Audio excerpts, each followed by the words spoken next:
तो hello everyone, आप सभी का स्वागत है आपके अपने यूट्यूब चैनल नव भारत क्लासेज में। तो गाइज आप सभी का स्वागत है हमारे अपने यूट्यूब चैनल नव भारत क्लासेज में। तो गाइज आज का सेशन हम लोग स्टार्ट करने से पहले आप लोग के लिए कुछ महत्वपूर्ण सूचना है।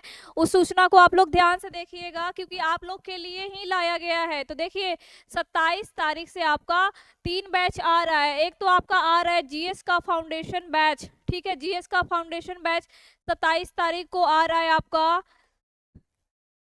दिन मंगलवार को, और सुबह 8 बजे आपका बैच आ रहा है। 8 बजे सुबह आपका बैच आ रहा है जीएस का फाउंडेशन बैच, जो कि अब आप लोग किसी भी एग्जाम्स की तैयारी कर रहे हो, जैसे बिहार दरोगा हो गया, बिहार एसएससी हो गया, शिक्षक भर्ती हो गया, रेलवे हो गया, एसएससी हो गया, किसी भी अदर एग्जाम्स की प्रिपरेशन आप कर रहे हो, तो जीएस का फाउंडेशन बैच आप लोग 27 तारीख को मंगलवार को दिन सुबह 8 बजे जो है ना, आप लोग आके कम से कम डेमो करके आप लोग देख लीजिएगा। अगर आप लोग को अच्छा डेमो फ्री है, इसके लिए कोई फी नहीं रखी गई है। अगर आप लोग इच्छुक हो तो 27 तारीख को क्लास जरूर आइएगा डेमो करने के लिए। अगर आपको अच्छा लगे तो एडमिशन लीजिएगा। उसके साथ साथ ही आपका सीटेट का भी बैच आ रहा है। सीटेट का उसी दिन 27 तारीख को ही बैच आ रहा है आपका 1 बजे, दोपहर 1 बजे आपका आ रहा है सीटेट का बैच, ठीक है। फिर उसके बाद बिहार शिक्षक भर्ती 4 का भी बैच आ रहा है। 3 से 4 के बीच में आ रहा है बिहार शिक्षक भर्ती का भी आपका बिहार शिक्षक भर्ती चरण 4 का आपका जो एग्जाम है ना, उसके लिए एक बैच आ रहा है। टाइमिंग है आपकी 3 से 6 बजे, ठीक है। लिख लीजिएगा टाइमिंग क्या रहेगा इसके लिए, 3 से 6 बजे शाम में, ठीक है। तो एक बार मैं फिर रिपीट कर देती हूँ, जीएस का फाउंडेशन बैच आप लोग के लिए आ रहा है आपका 27 तारीख को सुबह 8 बजे, एंड सीटेट का स्पेशल बैच आ रहा है दोपहर 1 बजे, एंड आपका बिहार शिक्षक भर्ती 4 के लिए आपका बैच आ रहा है आपका 3 से 6 के बीच में शाम को आ रहा है। अगर आप लोग किसी भी एग्जाम्स के लिए आप लोग पढ़ना चाहते हो तो डेमो करके जरूर एक बार देख लीजिएगा, ठीक है। चलिए हम ज्यादा देर ना करते हुए अपने क्लास की तरफ आते हैं।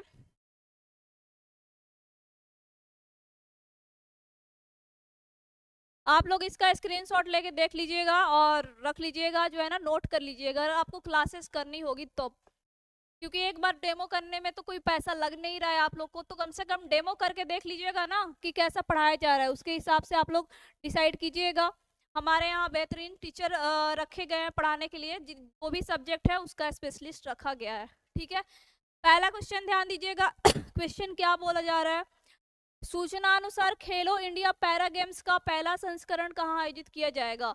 तो देखिए सूचना अनुसार खेलो इंडिया पैरा गेम्स का जो उद्घाटन है ये कहाँ पे किया गया है, मेघालय में, नई दिल्ली में, हरियाणा में या फिर मध्य प्रदेश में। तो देखिए खेलो इंडिया पैरा गेम्स का उद्घाटन जो है ना अभी हाल ही में पहला कहाँ पे किया गया है, नई दिल्ली में किया गया है। आंसर क्या होगा आपका, ऑप्शन बी। तो ये तो हो गया गाइस खेलो इंडिया पैरा गेम्स। और पहला खेलो इंडिया यूथ गेम्स का भी प्रारंभ कहाँ से किया गया था, न्यू दिल्ली से किया गया था, जो कि अक्सर एग्जाम्स में क्वेश्चन पूछा जाता है, ठीक है। पहला खेलो इंडिया यूथ गेम्स, पहला खेलो इंडिया यूथ गेम्स भी कहाँ से स्टार्ट किया गया था, दिल्ली से ही स्टार्ट किया गया था। 2018 में ये स्टार्ट किया गया था, ठीक है, 2018 में। दूसरा खेलो इंडिया यूथ गेम्स कहाँ पे हुआ, पुणे में हुआ, पुणे। तीसरा खेलो इंडिया यूथ गेम्स कहाँ पे हुआ, असम के गुवाहाटी में। चौथा खेलो इंडिया यूथ गेम्स कहाँ पे हुआ, हरियाणा के पंचकुला में, ठीक है, हरियाणा के पंचकुला में। और पांचवा खेलो इंडिया यूथ गेम्स कहाँ पे हुआ आपका, मध्य प्रदेश में, ठीक है। याद रखिएगा मध्य प्रदेश के 8 शहरों में आयोजन इसका किया गया था। तो ये सारे संस्करण जो है ना आप लोग याद रखेंगे। और अभी हाल ही में छठा खेलो इंडिया यूथ गेम्स भी हो रहा है, पता है कहाँ पे, तमिलनाडु में, तमिलनाडु के 4 शहरों में। इसका डिस्कस मैंने नेक्स्ट वाले जो क्लासेज है उसमें मैंने किया हुआ है।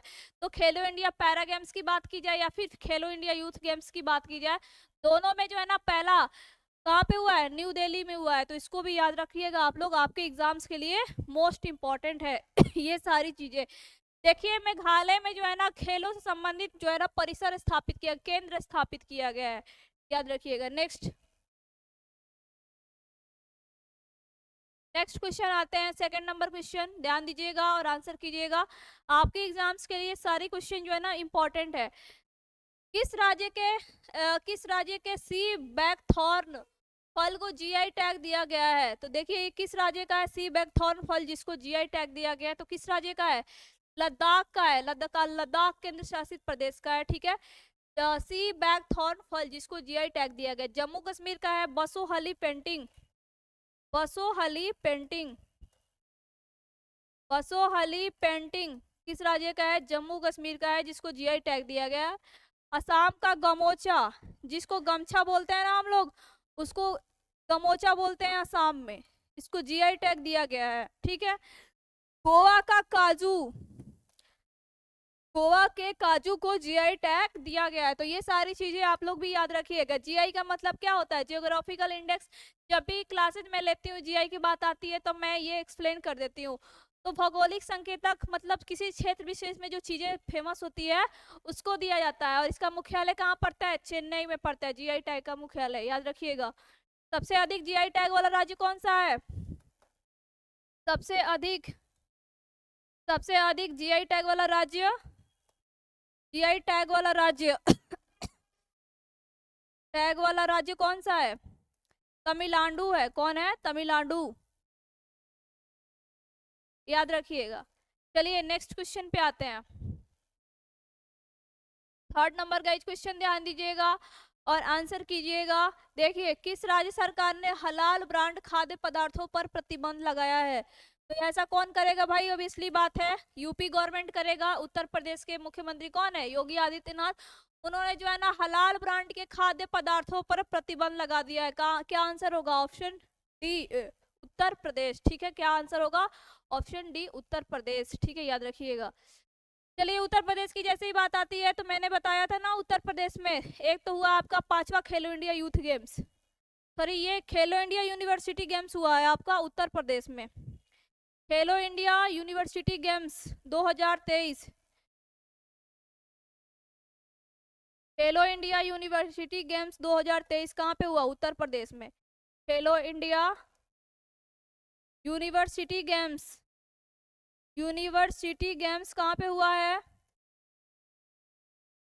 आपका? उत्तर प्रदेश में हुआ है। साथ में पॉलिथीन बैंक की शुरुआत कहाँ पे की गई? पॉलिथीन बैंक उत्तर प्रदेश के लखनऊ से, उत्तर प्रदेश के लखनऊ से, ठीक है।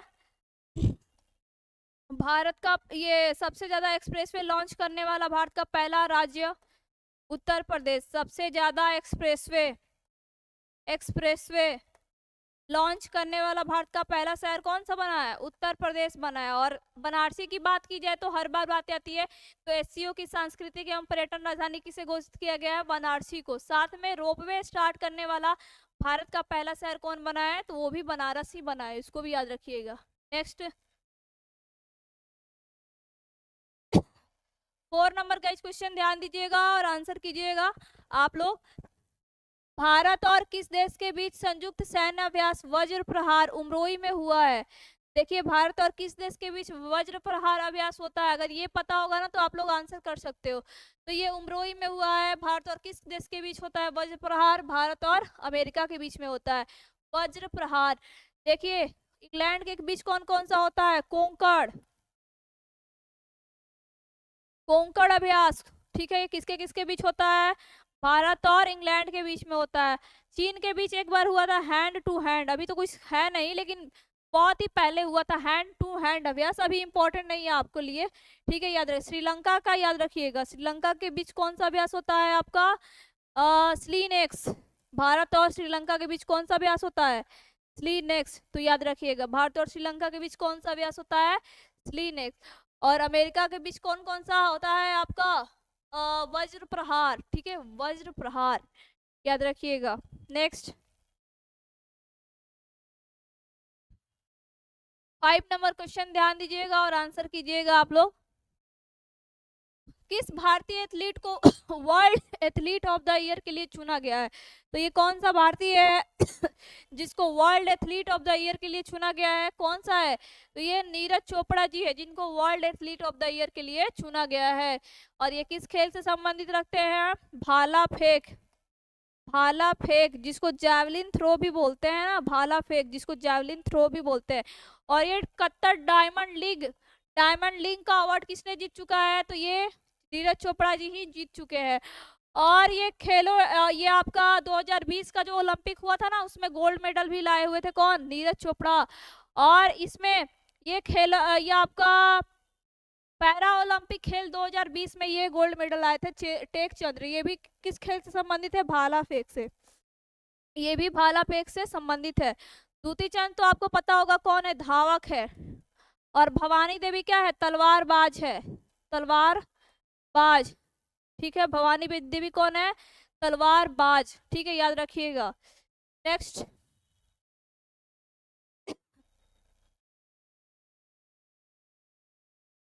6 नंबर क्वेश्चन ध्यान दीजिएगा और आंसर कीजिएगा आप लोग। महाराष्ट्र की सरकार ने किसे लता मंगेशकर पुरस्कार देगी? तो महाराष्ट्र की सरकार किसे लता मंगेशकर पुरस्कार देगी? तो देखिए, एक तो होता है लता दीनानाथ मंगेशकर पुरस्कार, जिसका सर्वप्रथम किसको दिया गया था? नरेंद्र मोदी को लता दीनानाथ मंगेशकर पुरस्कार लता दीनानाथ मंगेशकर पुरस्कार पहला किसको दिया गया था? मंगेशकर। तो ये नरेंद्र मोदी को दिया गया था पहला। ठीक है, दूसरा आशा भोसले को दिया गया था। लेकिन इसमें क्या पूछ रहा है? इसमें पूछ रहा है कि महाराष्ट्र की सरकार सिर्फ लता मंगेशकर पुरस्कार, सिर्फ और सिर्फ लता, दीनानाथ नहीं लगा होगा, तो किसको देगा? सुरेश वाडकर को देगा। सुरेश वाडकर को महाराष्ट्र गवर्नमेंट लता मंगेशकर पुरस्कार आपका देगा। ऑप्शन सी हो जाएगा। पेरुमल मुरुगन की बात की जाए तो साहित्य का जेसीबी पुरस्कार किसको दिया गया है? पेरुमल मुरुगन को साहित्य का जेसीबी पुरस्कार किसे दिया गया है? पेरुमल मुरुगन को दिया गया है। साहित्य का जेसीबी पुरस्कार किसको दिया गया है? पेरुमल मुरुगन को दिया गया, याद रखिएगा। ठीक है, नेक्स्ट क्वेश्चन पे आते हैं। 7 नंबर क्वेश्चन ध्यान दीजिएगा और आंसर कीजिएगा। किस राज्य के पर्यटन मिशन को UNWTO से वैश्विक मान्यता मिली है? तो देखिए, किस राज्य का पर्यटन मिशन है जिसको UNWTO यानी कि इसको मान्यता मिला है पर्यटन मिशन को? तो किस देश का पर्यटन मिशन है? एक बार मैंने बताया हुआ था पिछला वीडियो में कि पर्यटन की दृष्टि से भारत का सर्वश्रेष्ठ शहर घूमने के लिए किसे घोषित किया गया है? तो ये केरल को घोषित किया गया है। तो वही बात बोला जा रहा है, आंसर क्या हो जाएगा आपका? Option B. ठीक है, घूमने की दृष्टि से पर्यटन मिशन को वैश्विक मान्यता मिला है, किसको? केरल को। और केरल का शहर की बात की जाए तो कोच्चि को मिला है। ठीक है, याद रखिएगा। अब केरल की बात आती है तो देखिए, यहाँ का 2 ऐप बहुत इंपॉर्टेंट है। लकी बिल ऐप और सैली ऐप किसने लॉन्च किया? केरल गवर्नमेंट ने। लकी बिल ऐप, सैली ऐप। ठीक, उसके बाद आपका अपनी खुद की इंटरनेट सेवा शुरू करने वाला, अपनी खुद की इंटरनेट सेवा शुरू करने वाला भारत का पहला राज्य कौन बनाया है? केरल बनाया। ठीक, उसके बाद अगर बात की जाए केरल की तो देखिए, केरल का जो है आपका कोल्लम जिला, केरल का जो कोल्लम जिला है भारत का पहला संविधान साक्षर जिला बना है। भारत का पहला संविधान साक्षर जिला बना है कौन? केरल का कोल्लम। ठीक है, याद रखिएगा, केरल का कोल्लम जिला। साथ में इसको स्वराज ट्रॉफी 2021-22 भी दिया गया है, किसको? केरल। और कार्बनिक खेती शुरू करने वाला भारत का पहला राज्य भी कौन बना है आपका? केरल। तो इसको भी याद रखिएगा। ठीक है, यहाँ से आपके इंपॉर्टेंट सारे क्वेश्चन बनते हैं। नेक्स्ट 8 नंबर का इस क्वेश्चन ध्यान दीजिएगा और आंसर कीजिएगा आप लोग। किस राज्य के रंगिया और मरिया पानी रेलवे स्टेशन को ईट राइट रेलवे स्टेशन का प्रमाण पत्र मिला है? तो देखिए, ईट राइट रेलवे स्टेशन का प्रमाण पत्र किस राज्य के रंगिया और मरिया पानी रेलवे स्टेशन को मिला है? तो रंगिया और मरिया पानी जो रेलवे स्टेशन है ना, ये कहाँ पड़ता है? ये असम में पड़ता है। ठीक है, असम में पड़ता है। साथ में असम के गुवाहाटी को भी मिल चुका है, असम के गुवाहाटी को भी मिल चुका है ईट राइट का सर्टिफिकेट। को मिल चुका है, को मिल चुका है इटराइट का सर्टिफिकेट, इटराइट रेलवे स्टेशन का, ठीक है, याद रखिएगा। उसके बाद आपका उत्तर प्रदेश के बनारसी को भी मिल चुका है इटराइट का सर्टिफिकेट, वाराणसी को भी मिल चुका है, ठीक है, याद रखिएगा। उसके बाद आंध्र प्रदेश का आपका पड़ता है ना ये विशाखापट्टनम, उसको भी मिल चुका है, विशाखापट्टनम को भी मिल चुका है इटराइट रेलवे स्टेशन का प्रमाण पत्र। आंसर क्या हो जाएगा आपका ऑप्शन डी, ठीक है, याद रखिएगा। रंगिया और मरिया पानी रेलवे स्टेशन इटराइट रेलवे स्टेशन है, कहाँ का है आपका, असम का, ठीक है, याद रखिएगा। आप लोग कमेंट करके बताइए कि इटराइट रेलवे स्टेशन से प्रमाणीकृत पहला स्टेशन कौन था। नेक्स्ट 9 नंबर क्वेश्चन ध्यान दीजिएगा और आंसर कीजिएगा। 24वीं एशियाई तीरंदाजी चैंपियनशिप की मेजबानी कौन सा देश करेगा। तो देखिए 24वीं एशियाई तीरंदाजी चैंपियनशिप की मेजबानी कौन सा करेगा, देश बांग्लादेश करेगा। कौन करेगा, बांग्लादेश, ठीक है। आंसर क्या हो जाएगा, ऑप्शन डी, देखिए बांग्लादेश।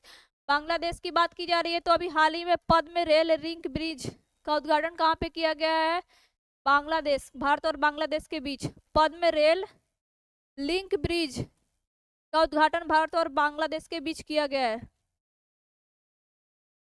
उसके बाद संप्रीति अभ्यास होता है भारत और बांग्लादेश के बीच में, संप्रीति अभ्यास होता है किसके किसके बीच में, भारत और बांग्लादेश के बीच में, ठीक। उसके बाद बांग्लादेश के प्रधानमंत्री कौन है, शेख हसीना, जुल्फों वाली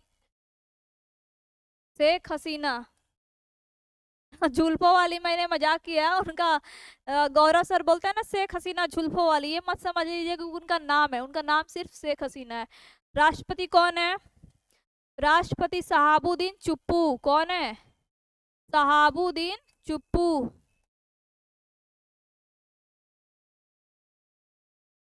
ठीक है, याद रखिएगा। तो ये सारी चीजें आप लोग याद रखिएगा। अभी 24वीं एशियाई तीरंदाजी चैंपियनशिप की मेजबानी कौन करेगा, बांग्लादेश करेगा, ठीक है, याद रखिएगा। और पद्म रेल लिंक ब्रिज भारत और बांग्लादेश के बीच शुरू हुआ है, संप्रीति अभ्यास भारत और बांग्लादेश के बीच में ही होता है। नेक्स्ट 10 नंबर क्वेश्चन ध्यान दीजिएगा और आंसर कीजिएगा आप लोग। किसे ने 8वीं बार बैलन डी और पुरस्कार जीता है, Lionel Messi, Cristiano Ronaldo, Sergio Perez या फिर एंजेलो मैथ्यूज। तो देखिए 8वीं बार बैलन डी और पुरस्कार किसने जीता है, लियोनल मेसी ने जीता है। किसने जीता है, लियोनल मेसी ने। क्रिस्टियानो रोनाल्डो की बात की जाए तो सबसे ज्यादा बार गोल करने वाले खिलाड़ी कौन बने, क्रिस्टियानो रोनाल्डो, सबसे ज्यादा गोल करने वाले खिलाड़ी कौन बने क्रिस्टियानो रोनाल्डो, ये पुर्तगाल से बिलोंग करते हैं। नेक्स्ट क्वेश्चन आते हैं, 11 नंबर क्वेश्चन ध्यान दीजिएगा और आंसर कीजिएगा आप लोग, ठीक है। कहाँ के राजभवन में सिंहासन कक्ष का नाम बदलकर सरदार वल्लभ भाई पटेल एकता कक्ष किया गया है। तो देखिए कहाँ का है ये जी, इसका नाम है आपका राजभवन में सिंहासन कक्ष का नाम बदलकर सरदार वल्लभ भाई पटेल एकता कक्ष किया गया है। तो ये किस राज्य के शहर में पड़ता है, तो ये कोलकाता में पड़ता है। किस कहाँ पड़ता है, कोलकाता में। और कोलकाता कहाँ है, पश्चिम बंगाल में। अब पश्चिम बंगाल से इंपॉर्टेंट क्वेश्चन लिख लीजिए क्या क्या पूछा जाता है। एक तो आपका गंगा सागर मेला कहाँ पे मनाया गया है, गंगा सागर मेला कहाँ मनाया गया है, कोलकाता मनाया गया। उसके बाद मथुआ धर्म मेला, मथुआ धर्म मेला कहाँ मनाया गया है, ये भी आपका बंगाल में मनाया गया, याद रखिएगा। मथुआ धर्म मेला, गंगा सागर मेला, ये सभी आपका कोलकाता पश्चिम बंगाल में मनाया गया है। और आप सभी को पता होगा कि मेट्रो स्टार्ट करने वाला भी भारत का पहला शहर कौन सा था, कोलकाता मेट्रो 1984 में इसको स्टार्ट किया गया था। मेट्रो स्टार्ट करने वाला, मेट्रो शुरू करने वाला भारत का पहला शहर, शुरू करने वाला भारत का पहला शहर कौन बना, कोलकाता मेट्रो 1984 में, ठीक है। इसके बाद अभी हाल ही में एक न्यूज आया है, अंडर वाटर मेट्रो शुरू करने वाला भारत का पहला राज्य शहर कोलकाता, अंडर वाटर मेट्रो शुरू करने वाला भारत का पहला राज्य, अंडर वाटर मेट्रो शुरू करने वाला भी कौन बना है आपका? कोलकाता। ठीक है, याद रखिएगा। ठीक है, अंडर वाटर मेट्रो भी शुरू किसने किया है? कोलकाता ने किया है। साथ में इंदौर को की बात की जा रही है तो स्वच्छ आपका स्वच्छ सबसे ज्यादा बार स्वच्छ शहर का खिताब किसने जीत चुका है? इंदौर ने। और प्रवासी भारतीय सम्मेलन कहाँ पे हुआ है? इंदौर में। इस बार 2023 में प्रवासी भारतीय सम्मेलन कहाँ पे हुआ है? इंदौर में। प्रवासी भारतीय सम्मेलन 2023 कहाँ हुआ? इंदौर में। ठीक है, याद रखिएगा। ठीक। मुंबई में क्या हुआ? World spice Congress. World spice Congress का उद्घाटन कहाँ पे हुआ? मुंबई में हुआ। दिल्ली में क्या हुआ? आदि महोत्सव। ठीक है, याद रखिएगा। नदी उत्सव का चौथा संस्करण। ये सब मैं बार बार रिपीट करती हूँ इसलिए कि आप लोग याद रखिए। नेक्स्ट 12 नंबर क्वेश्चन गाइस ध्यान देखिएगा और आंसर कीजिएगा। 16.1 मिलियन टन कार्गो संभालने वाला भारत का पहला बंदरगाह कौन सा बना है? यानी कि 16.1 मिलियन कार्गो टर्मिनल संभालने वाला भारत का पहला पोर्ट कौन सा बना है? ये कौन बना है? मुंद्रा पोर्ट। कहाँ पड़ता है? गुजरात में। कहाँ पड़ता है? गुजरात में। मुंद्रा पोर्ट कहाँ बना है? गुजरात में। कांडला जो कि एक ज्वारीय बंदरगाह है, ये भी कहाँ पड़ता है? गुजरात में। कांडला कहाँ पड़ता है? गुजरात में। आप लोग को हल्दिया का बताना है, सारा मैं ही बताऊंगी। ज्वार ज्वार को पोर्ट का नाम बदल के नहावा सेवा बदल कर दिया गया। नहावा सेवा। नहावा सेवा। नहावा सेवा पोर्ट कर दिया गया। ये कहाँ पे है आपका? मुंबई में। ठीक है, कहाँ पे है आपका? मुंबई में। ठीक है। और आप लोग को हल्दिया पोर्ट बताना है। आज का सवाल का जवाब है कि हल्दिया पोर्ट। कमेंट करके बताइएगा कि हल्दिया पोर्ट जो है ये किस राज्य में पड़ता है? हल्दिया पोर्ट, हल्दिया बंदरगाह किस राज्य में पड़ता है? ठीक है, नेक्स्ट 13 नंबर क्वेश्चन ध्यान दीजिएगा और आंसर कीजिएगा आप लोग। कहाँ आईटीबीपी का 62वां स्थापना दिवस मनाया गया? देखिए, आईटीबीपी का 62वां स्थापना दिवस कहाँ पे मनाया गया? आपको ये पूछ रहा है। आईटीबीपी का 62वां स्थापना दिवस। ठीक है, तो देखिए आईटीबीपी का स्थापना कब हुआ है आपका? आईटीबीपी का स्थापना कब हुआ है आपका? 1962 में ना। स्थापना कब हुआ है आपका आईटीबीपी का? 1962। ठीक है, और इसका मुख्यालय कहाँ पड़ता है? दिल्ली में पड़ता है। मुख्यालय कहाँ पड़ता है आपका? दिल्ली में।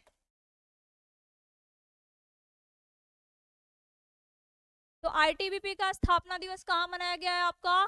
ऋषिकेश, देहरादून, दिल्ली या फिर मुंबई? कहाँ पे मनाया गया है? देहरादून में मनाया गया आईटीबीपी का स्थापना दिवस। ऋषिकेश में क्या मनाया गया है? अंतर्राष्ट्रीय योग महोत्सव। अंतर्राष्ट्रीय योग महोत्सव। अंतर्राष्ट्रीय योग महोत्सव कहाँ मनाया गया है? दिल्ली में। सॉरी, ऋषिकेश में। अंतर्राष्ट्रीय योग महोत्सव कहाँ पे मनाया गया है आपका? ऋषिकेश, जो कि कहाँ पड़ता है आपका? उत्तराखंड में पड़ता है। दिल्ली में की बात की जाए तो मैंने बताया दिल्ली में ना आदि महोत्सव मनाया गया है। आदि महोत्सव। आदि महोत्सव कहाँ मनाया गया है? दिल्ली में मनाया गया है। उसके बाद मुंबई में क्या मनाया गया आपका? World spice Congress. World spice Congress कहाँ पे मनाया गया आपका? ये मुंबई में मनाया गया है। आई थिंक आपको ये क्लियर हो गया होगा। ठीक है, नेक्स्ट क्वेश्चन पे आते हैं। 14 नंबर क्वेश्चन ध्यान दीजिएगा और आंसर कीजिएगा आप लोग। हाल ही में कहा गेको की नई प्रजाति खोजी गई है? गेको। ठीक है, गेको की नई प्रजाति कहाँ पे खोजी गई है? तो ये कहाँ पे खोजी गई है आपकी? पूर्वी घाटी, पश्चिमी घाटी या फिर कांगड़ा? ये देखिए, पश्चिमी घाटी में खोजा गया है क्या आपका गेको का नया प्रजाति? पश्चिमी घाटी में आप सभी को पता होगा कौन कौन सा आता है? नीलगिरी की पहाड़ी आता है, पाल घाट, आप सभी को पता होगा नीलगिरी। नीलगिरी, पाल घाट दर्रा आता है एक, पाल घाट दर्रा, ये सभी वेस्टर्न घाट है। कार्डेमम की पहाड़ियां इसी के पे पड़ती है ना, कार्डेमम की पहाड़ियां, इलायची की पहाड़ियां जिसको बोलते हैं पहाड़ियां, ये सभी वेस्टर्न घाट में आता है। और यहीं पे आपका गेको की नई प्रजाति भी खोजी गई है। कांगड़ा से आपको पता लग रहा होगा, कांगड़ा, कांगड़ा एक चाय भी है जिसको जीआई टैग दिया गया था। कहाँ का है आपका? हिमाचल प्रदेश का था। ठीक है, ये भी याद रखिएगा। नेक्स्ट क्वेश्चन पे आते हैं। आज का ये लास्ट क्वेश्चन है, ध्यान दीजिएगा। एसबीआई ने किसे अपना ब्रांड एम्बेसडर बनाया है? तो देखिए ब्रांड एम्बेसडर की बात आने से पहले जानेंगे कि एसबीआई ने स्टेट बैंक ऑफ इंडिया स्थापना कब हुआ है आपका एसबीआई का? 1955 में। कब हुआ है आपका? 1955 में। मुख्यालय कहाँ पड़ता है? मुंबई। मुख्यालय कहाँ पड़ता है आपका? मुंबई में पड़ता है। और एसबीआई का भी हाल ही में ब्रांड एम्बेसडर कौन बना है? एमएस धोनी बना है। इसके साथ साथ एमएस धोनी जो है वाईकॉम 18 का भी ब्रांड एम्बेसडर बना है। ठीक है, वाईकॉम 18 का भी ब्रांड एम्बेसडर कौन बना है? एमएस धोनी बना है। ठीक है, याद रखिएगा। प्रसून जोशी किसका बना है? उत्तराखंड का ब्रांड एम्बेसडर। उत्तराखंड का ब्रांड एम्बेसडर कौन बना है आपका? प्रसून जोशी। सौरभ गांगुली की बात की जाए तो त्रिपुरा का ब्रांड एम्बेसडर कौन बना है? सौरभ गांगुली। त्रिपुरा और बंगाल का दोनों का बन गया है, याद रखिएगा, सौरभ गांगुली। ठीक है, याद रखिएगा। अभी सचिन तेंदुलकर तो अभी किसी का है नहीं, याद रखिएगा ये तीनों याद रखिएगा। एमएस धोनी आपका एसबीआई और वाईकॉम 18, सौरभ गांगुली उत्तराखंड और बंगाल, और ये आपका ये हो गया प्रसून ज्योति उत्तराखंड। ठीक है, तो गाइज आई थिंक आपको ये क्लियर हो गया यहाँ सारे डाउट्स। मिलते हैं नेक्स्ट क्लास में, तब तक के लिए बाय एंड थैंक्स फॉर